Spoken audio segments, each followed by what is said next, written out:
Hi dear friends, welcome back to my channel, and today I have a question to you. Do you think that consequences is a good and effective method to use in parenting to teach your kids to behave better?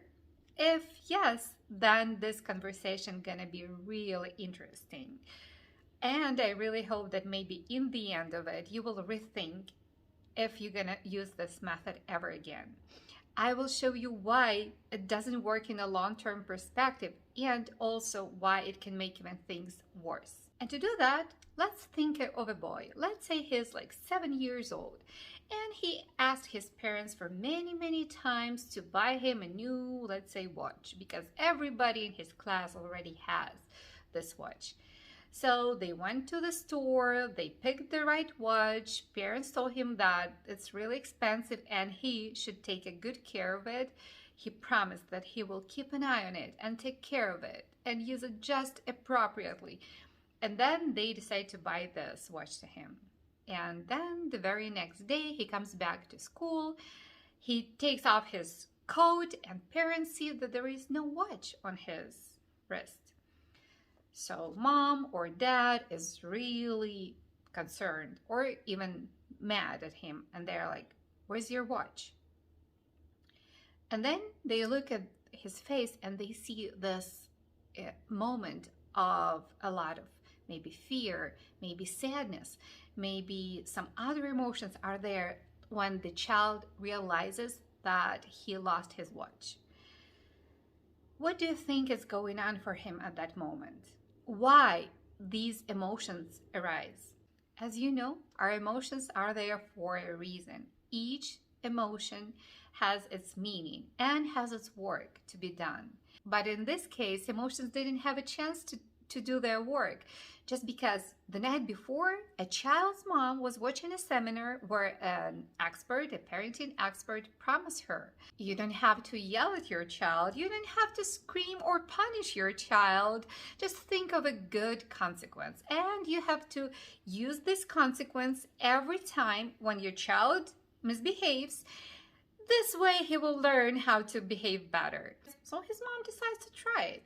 She's like, okay, now I see that you made a poor choice. You promised me that you're gonna keep an eye on your watch and you didn't. I'm so sorry, but I'm canceling whatever we were planning this weekend. Or what also can happen, if a child lost something that needs to be replaced, like a hat or a coat, then a parent might say, oh, now we have to buy a new one. So you are not getting whatever we promised to buy to you because this money will go towards your new hat, your new coat. And this is the way you're gonna learn that everything costs money. This is a consequence for not taking care of your possessions. And my question to you is, do you already see what's wrong with this concept? There are three major problems with that. And first of them is emotions. Naturally, evolutionary, we have our emotions to actually learn from them. Have you ever noticed that every time we do something bad, we feel bad, and every time we do something good, we feel good? Normally, usually, this is the rule. So when our child does something that he feels was not the right thing, he will feel bad. And we have just to let it be, just to let the nature, let the emotions do their work. So just wait for it to happen. And maybe sometimes just to be there for him, just to say, oh, I see you so upset. I'm so sorry. I'm so sorry. It was a new watch and you lost it. I wonder if we can look for it tomorrow or something like that. The thing is that he is already kind of punished by the feelings he has inside. And these feelings are so vulnerable. They don't need extra fuel. If we start blaming him, shaming him, punishing him, or very kindly setting natural consequences for him to his actions, the brain will set up defensive mechanism just like that. Instead of feeling bad for losing a watch, our child gonna feel mad, upset, angry or feel betrayed, whatever, not understood, not seen, not supported by us. So these vulnerable, tender emotions that we're supposed to teach him he did something wrong, they don't work anymore. And this is a problem number two, a kid's perspective. Maybe from our point of view, this consequence was so natural, was so logical. Of course, it will teach him. But from child's perspective, it doesn't look this way. From child's perspective, whatever was done by us as parents, whatever was our conscious decision is a punishment. It's not a consequence. We cannot hide it. We cannot lie. In truth, it was our choice. It was not a natural consequence because we had so many options how we could have reacted, and we picked this one. Just because of their immaturity and the way their brain works, they're not able to see it in a positive way. They're not able to see it like, oh, thank you so much for this consequence. Now I see you wanted to teach me a lesson. I'm so grateful. Mom, Dad, I love you so much. Now I'm gonna know better. It's never gonna happen. What they feel that it was not fair. What they think it's not fair. This is why so many kids nowadays are like, I don't care. Okay, you wanna do this to me? You wanna take away my iPad? You wanna take away whatever you told me you're gonna take away? I don't care anymore. And now we have a whole generation of kids who do not care. This is not the best way to teach them how to be more responsible, trust me. And the third major problem is that a consequence is not able to teach your child a skill he or she needs to do better. So whatever happened, whatever they did just because they were not able to do it better. Maybe it's immaturity, lack of some skills, lack of knowledge.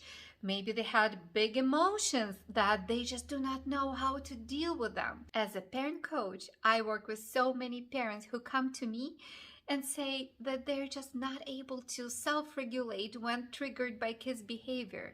And they say, oh my God, I just find myself yelling, screaming the things that I promised myself that I would never say to my child. And I just don't know what's going on. And just imagine that I start saying something like, oh, there's gonna be a consequence to your action. Let's say if you do that, you're gonna pay me $100 every time you scream at your child. Or every time you do that, I'm gonna talk to your wife, husband, and they will not cook a dinner for you. It just doesn't make any sense. For me to help a parent to learn how to self-regulate, the first thing I'm gonna do, I'm gonna just be there for them. I just gonna say something like, I understand you. I've been there too. And only after that, we will be able to work together on creating new skills, new patterns, how to react next time, how to understand better why is it happening to you. And I really invite you to adopt this coaching approach when you work with your child, when you want your child to learn new skills. And talking about consequences, I wanted to tell you one more thing. Actually, it made me so mad and upset. I met some expert talking about consequences, and she said, you know what, don't say that it's like your choice. Tell your child that it's her choice. Basically, every time your child makes a mistake, you say something like, oh, I'm so sorry you made a poor choice and now you decided to lose your video privileges, whatever it is. And I'm so sure that next time you're gonna make a better choice. Listen, this is such lies. What you actually do, you quit your job as a parent. So it's not only that you decide to create those consequences for your child, you also pretend that it's not your choice. You were just like, oh, it's you. But a child is like 4, 5, 6, 7, doesn't matter, even 10 years old. And we pretend that we think it was his choice. It's not. In order to make a conscious choice, our prefrontal cortex has to be fully developed. This is the area of the brain that's responsible for forward thinking, making choice, analyzing all the factors, thinking about the consequences, self-regulation, impulse control, and so on and so on. And this part of the brain is not even like working until 7 years old. So when we say that our 5 years old made a choice, we are lying to us and to him. He never did it. Maybe this is why in most, and I guess in all the countries in the world, kids are not responsible for their behavior until they are some certain age. And this age may be different, 14, 16 years old, but it's never 4 years old. And maybe this is why kids have parents, just because they need somebody who is really mature, who is older than them, who is able to take responsibility. At least I feel like it's going to be really fair that if we decide that there are going to be consequences in our parenting, that we will take responsibility for that, that we will not blame our child to choosing it. We are the ones who chose that our child gonna lose like his screen time, not him. What he did, he just was being a child. And the last, but definitely not the least thing I'm gonna tell you about consequences is actually from John Gray's book, The Children Are From Heaven. He was talking about natural consequences, and I really loved what he said.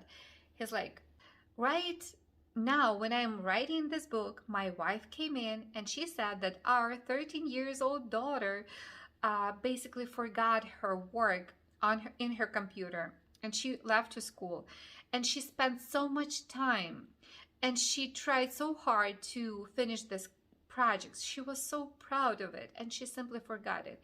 And now she's gonna have a bad mark, lose points for bringing it too late. And you know what we're gonna do? He's saying we're gonna go to school and give it to her. And maybe some of you are gonna tell me, oh, she should learn from forgetting. She should learn from loss, so next time she does not lose. And he's like, why should she learn from loss? Why wouldn't she learn from gain? Isn't it better for her to learn that she has somebody to rely on? Isn't it better for a child to know that she has a family that will be there for her to help her if she makes a mistake, if she's in trouble?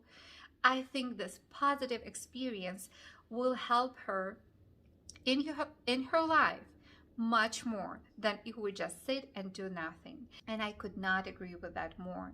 There is so many research that shows that this prefrontal cortex, the one that is responsible for all the, as I said before, decision making, forward thinking, impulse control, planning, self-regulation, and so on, it develops the best in kids who grow in loving, supporting families, who get soothed when they cry. And the opposite is true. Too much stress, too much fear, too much anxiety, shame, and so on is actually all the things that prevent this part of the brain to develop. That's why I say just relax, leave it up to nature.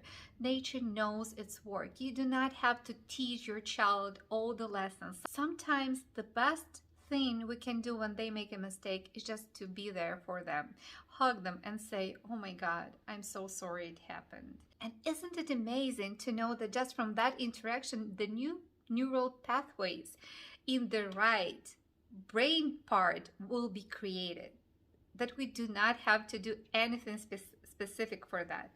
Yes, just being there for your child, to love them and support is the best lesson we can teach. Overall, I created my own rule for myself as a mother, and I can share it with you. So when my child gets into a trouble, if I can help him, I will. So this is the only thing I'm gonna ask myself, if I can help him.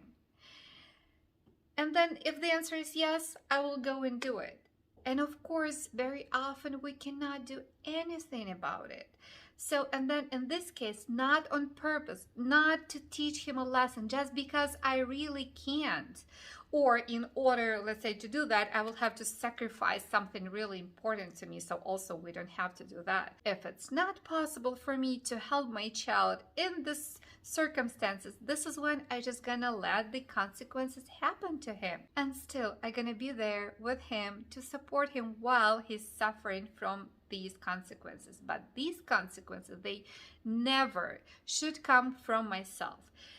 As soon as they come from myself, from my own decision, it's not natural consequences anymore. Let's be honest, it's a punishment, no matter how nice we're gonna call it.